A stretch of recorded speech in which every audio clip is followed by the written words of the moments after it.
Tonight on Coyote Sports, the football team let their lead slip away in the fourth quarter, but kicker Miles Bergner set a new school record, and the women's volleyball team won their 15th straight conference game in the Den. I'm Charlie Daldorf. And I'm Erica Arpan. Learn more about intramural dodgeball, and sports commentator Grant Boziacki gives you this week one NBA power rankings. First, the headlines. Michaela? New York Yankees player Alex Rodriguez admitted to using performance-enhancing drugs. Known as A-Rod to players, he was suspended from the MLB, but will be able to play with the Yankees next season. Rodriguez will make $61 million during his final 3 years on contract with the Yankees. Yesterday, the Minnesota Twins held a press conference to introduce Paul Molitor as the team's new manager. Molitor was selected into the MLB Hall of Fame in 2004 and will become the Twins' 13th manager in the team's history. He takes over for Ron Gardenhire, who had been the manager since 2002. Brad Keselowski and Jeff Gordon avoided penalty from NASCAR on Tuesday for their post-race fight in Texas. But 2 crew chiefs and 4 crew members from Hendricks Motorsports were punished for their roles and will owe over $185,000 in fines. The crew chiefs were fined $50,000 and placed on probation for 6 races. And those are your headlines. Although the USD football team lost to Youngstown State on Saturday, kicker Miles Bergner set a new record at the university. Bergner kicked a career-long 50-yard field goal, his 15th consecutive, which is a USD record.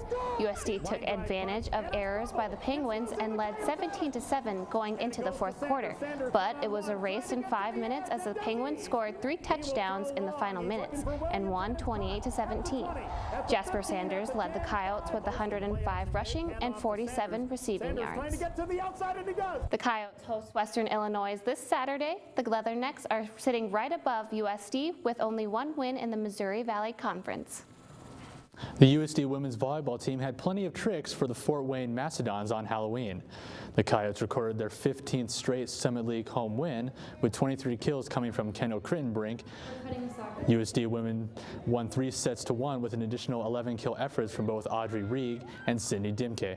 The Coyotes haven't lost a Summit League match in the Den since 2012. USD suffered their 3rd conference loss to NDSU on Sunday, and they will slip into 2nd place in the league. USD will take on conference leaders IUPUI and Denver at home over the next 2 weeks. The Coyote men's cross-country team placed 4th at the Summit League Championships this past weekend. 3 Coyotes finished in the top 6, led by Brant Haas in 4th, Mubarak Musa in 5th, and Isa Allen in 6th. The men jumped back into the regional rankings with their finish ranked 15 in the final polls of the season.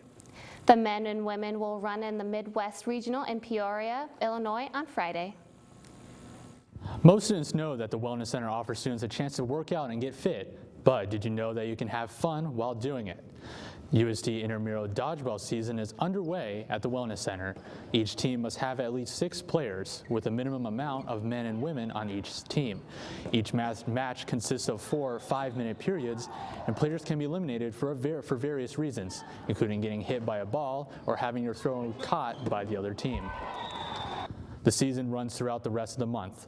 Other intramural activities going on now are basketball and hockey. In this week's sports commentary, Grant Boziacki gives you his early season power rankings in the NBA.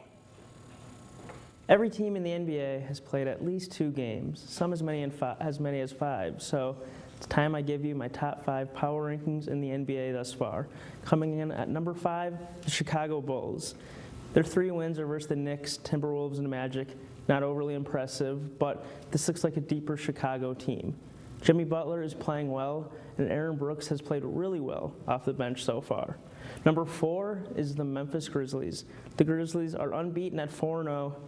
All you have to know is they're giving up the least amount of points in the league. Number 3, the Rockets. They have the best record in the league so far. They've already got 5 wins. They had a really poor offseason, and their bench is still suspect. But Trevor Ariza has been a great addition, and remarkably, they've won all of their games by double digits. That hasn't been done since 84-85 by the Nuggets.